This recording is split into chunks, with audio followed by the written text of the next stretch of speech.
আল্লাহু আকবার বল রে মুমিন। আয় কোরআনের পথে চলি, কোরআন দিয়ে জীবন গড়ি, চল রে সে পথ হবে জীবন রঙিন। আল্লাহু আকবার বল রে মুমিন। আমার মানে ভাইরা, হযরত আলী নজর করে দেখে ওই সাহাবী লোহার ক্যারেক্টার খুলে ফেলেছে, নবীর মাথা থেকে রক্তগুলো বেবে গো, মদিনার উহুদের জমিন লাল হয়ে গেছে। এক সাহাবী ডাক দিয়ে বলে, তার রক্ত রে উহুদের জমিন লাল করে ফেলেছে। হযরত আলী বলেন, নবীর গায়ের পবিত্র রক্ত। ওই সাহাবী নিজেকে কন্ট্রোল করতে পারে না, এসকের ছুটে গো জিহ্বা বের করে রক্তগুলো পান করতে শুরু করেছে। আমার নবী নজরে পড়ে গেছে, ডাক দিয়ে বলে, সাহাবী আমার রক্ত পান করলি না দুজক হারাম করলি? রক্ত পান করলি না দুজক হারাম করলি? সমস্ত মদিনায় খবর পৌঁছায় গেছে, নবী নাই, নবী শহীদ হয়ে গেছে। আমার একজন আনসারী মহিলা উহুদের জমিনের দিকে দৌড়াচ্ছে। এক সাহাবী ডাক দিয়ে বলে, কোথায় যাও? বলে, উহুদের জমিনে যায়। আর যায় লাভ নাই গো মহিলা, শুনেছি তোমার ছেলে আসছিল, সে তো উহুদের জমিনে শহীদ হয়ে গেছে। ওই মহিলা, ওই আনসারী মহিলা দাঁড়ায় না, কোনো জবাব দেয় না।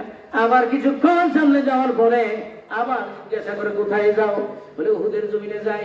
যায় লাভ নাই গো, শুনেছি তোমার স্বামী আসছিল উহুদের জমিনে, সেও শহীদ হয়ে গেছে। মহিলা কোনো জবাব দেয় না, সামনের দিকে আগায়। আবার আরেকজনের সাথে জিজ্ঞাসা করে, দেখা হইলে ডাক দেয়া বলে, কোথায় যাও? বলে, উহুদের জমিনে যাই। কেন যাও? যায় লাভ কি? তোমার বাবা যে আসছিল উহুদের জমিনে, ওই বাবাও তো শহীদ হয়ে গেছে। এবার ওই আনসারী মহিলা ব্রেক করে ডাক দিয়ে বলে, সাহাবীরা শুনেছি আমার কলিজার টুকরা সন্তান আসছিল, শহীদ হয়েছে। শুনেছি রে আমার প্রাণের স্বামী আসছিল, শহীদ হয়েছে। শুনেছি আমার বাবা আসছিল, শহীদ হয়েছে। কে শহীদ হইল আর কে না হইল সেটা আমার দেখার বিষয় নাই, জানার বিষয় নাই। দয়া করে বলো গো, দিনের নবী বেঁচে আসেনি? সন্তান হারাইলে সন্তান পাবো, স্বামী হারাইলে স্বামী পাবো, বাবা হারাইলে বাবাও পাইবো, বাবার মতো অনেক মানুষই পাইবো, কিন্তু নবী হারাইলে নবী পাওয়া যাবে না। সমস্ত মদিনায় খবর হয়ে গেছে, নবীর একজন সাহাবী যার নাম হযরতে হানজালা, সুবহানাল্লাহ, ফরজ গোসল করার জন্য পানির কিনারায় দাঁড়াইছে। এমন সময় এই হানজালার ঘরের পাশ দিয়ে কে জানি যায় আর ডাক দিয়ে কয়, নবীর সাহাবীরা গো, কে কোথায় আছো গো? খবর রাখছো নি? উহুদের জমিনে নবী বিপদের সম্মুখী। হযরতে হানজালা এই খবর শুনিয়া গোসলের কথা ভুলে যায়, গোসল না কইরা দৌড়াইয়া বাড়িতে আসে। আয়েশা ডাক দিয়ে বলে, বিবি রে, আমার তরবারিটা কই? তাড়াতাড়ি দে রে বিবি, তরবারিটা দে। হযরতে হানজালার বিবি নববধূ ডাক দিয়ে বলে, আপনি সবে মাত্র গেছেন ফরজ গোসল করার জন্য, গোসল না কইরা তরবারি খুঁজতেছেন, তার কারণ কি? বলে, কার জন্য গোসল করব? কেন রে গোসল করব? আর গোসল করি বা কি লাভ হবে? বিদায় দে রে বিবি, গোসলের সময় নাই, দেখা হবে আল্লাহর জান্নাতে। চলে গেছে, বীর বিক্রমে লড়াই করে হযরতে হানজালাও শহীদ। নবী আমার উঠার পরে ডাক দিয়ে কয়, সাহাবীরা কতজন শহীদ হয়েছে? বলে, 70 জন। 70 জন? উহুদের জমিনে কতজন শহীদ হয়েছিল? 70 জন? বলে, হ্যাঁ। বিনা গোসলে এদেরকে কবর দিয়ে দাও। সুবহানাল্লাহ। কষ্ট হইতেছে? শর্ট করে দিব? বিনা গোসলে কবর দিয়ে দাও। অনেকেই প্রশ্ন করতে পারে, না মাওলানা, শুহাদায়ে কেরামদেরকে কেন বিনা গোসলে কবর দেওয়া হয়? জবাব হলো, শুহাদায়ে কেরামকে আমাদের কঠিন ময়দানে রক্তমাখা অবস্থায় আমার আল্লাহর দরবারে হাজিরা দিবে। আমার আল্লাহ ডাক দিয়ে বলবে, কিরে বান্দা, তোর গায়ে এত রক্তের আঘাত কিসের? বলমের আঘাত কিসের? গুলির আঘাত কিসের? তীরের আঘাত কিসের? ড্যাগের আঘাত কিসের? এত ক্রিয়াশীল কেন? এত আঘাত, ক্ষত বিক্ষত শরীর রক্তাক্ত কারণ কি? ওই শহীদ আমার আল্লাহর কাছে ডাক দিয়ে বলবে, মালিক, দুনিয়াতে কোরআনের পক্ষ থেকে, তুমি আল্লাহর পক্ষ থেকে, নবীর পক্ষ থেকে কাফেরদের বিরুদ্ধে, জালেমদের বিরুদ্ধে আমরা লড়াই করেছি, এই জন্য এরা আমাদেরকে মেরেছে। আমাদের ভাইয়েরা রক্ত মাখা অবস্থায় তোমার দরবারে পাঠাইয়া দিছে।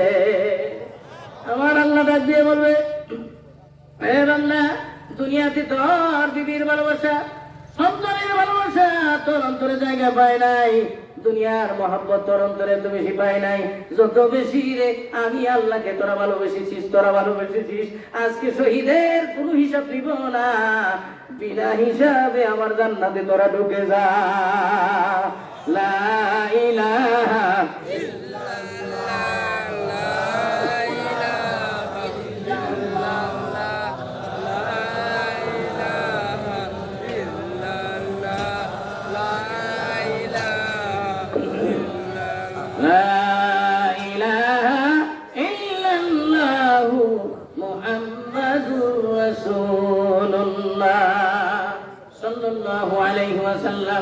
যারা শহীদ এদেরকে বিনা গোসলে কবরস্থ করা হচ্ছে। এমন সময় মদিনার পথ দিয়ে একটা আওলা গেছে, পাগল বেশে একটা মহিলা আসতেছে। একটা মহিলা নবী আমার সাহাবীদেরকে ডাক দিয়ে বলেন, ও আমার সাহাবীরা, রাখো রাখো, দেখি দেখি মহিলাটা কি বলতে চাই, কি মেসেজ নিয়ে আসছে। ওই মহিলা আল্লাহর হাবিবকে সালাম আনতে ডেকে ডেকে বলে, হুজুর, সবাইকে গোসল ছাড়া কবর দিলেও আমার প্রাণের স্বামীকে গোসল ছাড়া কবর দিয়েন না। নবী আমার ডাক দিয়ে বলেন, কি পরিচয় তোমার, কি নাম তোমার, কোথায় থেকে আসছো, কে তোমার স্বামী? হুজুর, আমি আপনার প্রিয় সাহাবী হযরতে হানজালার বিবি। হানজালা কোথায়?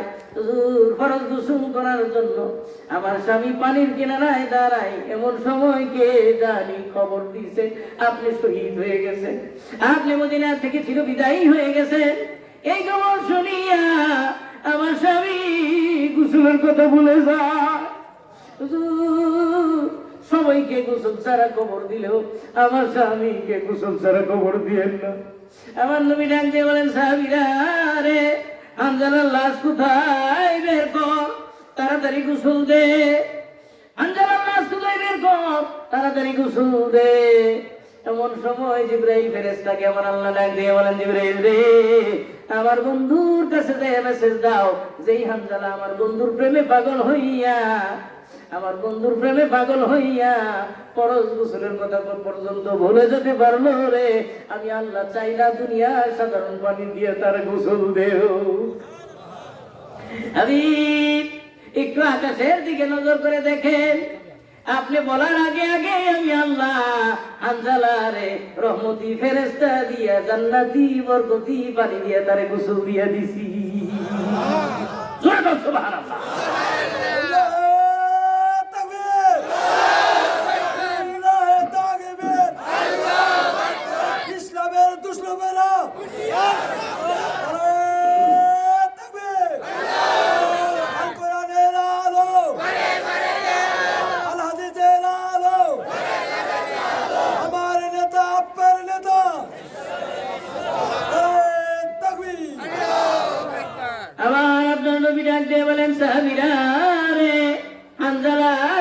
দরকার নাই, তার গোসল হয়ে গেছে। পরীক্ষা করার জন্য হযরতে হানজালার লাশের কিনারে যায় দাঁড়ায়, দেখে গো চুলের আগা বেবে, দাড়ির আগা বেবে পানির ফোঁটাগুলো জোরে জোরে পড়তেছে, যেন সবে মাত্র হানজালাকে গোসল দিয়েছে। জোরে জোরে কোন সুবহানাল্লাহ। আমার প্রাণের ভাইয়েরা, সাহাবীদেরকে নবী নিজে কবরস্থ করতেছে। ইন দ্য মিন টাইমে নবী নজর করে দেখে কালো সাহাবী, মনে আছে? ওই কালো সাহাবী, যে কালো সাহাবী আজকেই হুরে মদিনার সাথে বিয়ে হওয়ার কথা ছিল। সাহাবীরা নজর করে দেখে নবী সমস্ত সাহাবীদের কবরস্থ করতেছে, কিন্তু এই কালো সাহাবীর কবরে রাখার সময় নবী একবার মুস্কি মুস্কি হাসে, আবার গালটা ঘুরাইয়া ফেলে। এক সাহাবী ডাক দিয়ে কই, নবীজি গো, এই কালো সাহাবীর কবরে রাখার সময় আপনি গালটা ঘুরান আবার মুস্কি হাসেন, ব্যাপারটা? নবী ডাক দিয়ে কই, সাহাবীরা গো, তোমরা তো জানো না আমার এই কালো সাহাবী আজকে তার হুরে মদিনার সাথে বিয়ে হওয়ার কথা আছে, কিন্তু যখন শুনছে, কার মাধ্যমে জানি শুনছে, শয়তান মারদুদ মানুষের কাফেররা মুনাফিকরা প্রচার করে দিছে আমি শহীদ, আমি শহীদ শুনিয়া, আমি দুনিয়া থেকে চিরবিদায় খবর শুনিয়া সে বিবাহের সরু সামানা না কিনে, তরবারি কিনে, ঘোড়া কিনে দৌড়ায় আইসা সিংহের মতো লড়াই করে সে শহীদ হয়ে গেছে। এই যে শহীদ হইল, হুরে মদিনাকে সে দুনিয়ার হুরকে যে ত্যাগ করে দিল, আমার আল্লাহ খুশি হইয়া দুনিয়ার মধ্যে এই দুনিয়ার কুরবানি করার কারণে, দুনিয়াটাকে লাথি মারার কারণে, দুনিয়ার হুরটাকে বাদ দেওয়ার কারণে আমার আল্লাহ খুশি হয়ে কবরে ঢোকার সাথে সাথে হাজার হাজার হুর গেলমান তারে পাঠায় গেছে, তার জন্য বরাদ্দ হয়ে গেছে। তারা কি করতেছে জানো? বলে কি, বলে একজন আরেকজনের আগে টানাটানি করে, কে কার আগে তার জান্নাতে ঢুকবো। এই যে টানাটানি দেখে আমি আসি সামনে রাখতেছি, জোরে কথা সুবহানাল্লাহ। আর ঘাড় ঘুরে ফেলাইছি, এই হুর তো আমার না, এই হুর এই কালো সাহাবী, ঠিক কিনা? আমি কেমনে তাকায় থাকি? আমার ভাইরা, আল্লাহর খুশির জন্য, নবীর খুশির জন্য যারাই আগাইছে, আমার আল্লাহ তার এই দুনিয়া 10 দুনিয়ার সমান জান্নাত দিয়ে তাদেরকে খুশি করবে, ঠিক কিনা? জোরে কর। আমার ভাইরা, কথায় কথা বারে বুঝনে পেট ভরে, এক কথায় কত কথা আমি তাফসীর করার মতো সুযোগ আজকে নাই, কারণ আমার মন মেজাজ অন্যরকম। আমি আসছি অনেক আগে দিলে তাফসীরও করতাম, সবই হইতো, কিন্তু সূরা যেহেতু তেলাওয়াত করছি, সূরাটা একটু বলা দরকার, কথা কোন ঠিক কিনা? ইন্না আতাইনাকাল কাউসার, সূরা কাউসারটা খুব দামি একটি সূরা, যদিও ছোট, খুব গুরুত্বপূর্ণ সূরা, এবং এটার ব্যাপক তাফসীর আছে। শানে নজুল বলতে গেলে আজকে রাত্র শেষ হয়ে যাবে, ওদিকে গেলাম না। আগে শুধু কাউসারটা আপনাদেরকে শোনাই। কাউসারটা কি? এই যে রজবের মাস চলতেছে, ঠিক কিনা? এই রজবের মাসেই 1 তারিখে আল্লাহ তাআলা দুনিয়া থেকে 7 আসমান পাড়ি দিয়ে মাকান না জামান পাড়ি দিয়ে জান্নাত জাহান্নাম আরজ করছিল, কলম তত্ত্ব যা আছে সব দেখাইছে।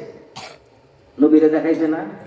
দেখানোর মাঝে অনেকগুলোর মাঝে একটা জিনিস তো নবী দেখছে, সেটা হলো কাউসার। দেখছেন আমার ভাইরা, আমার আপনার নবী জিবরাইল ফেরেশতা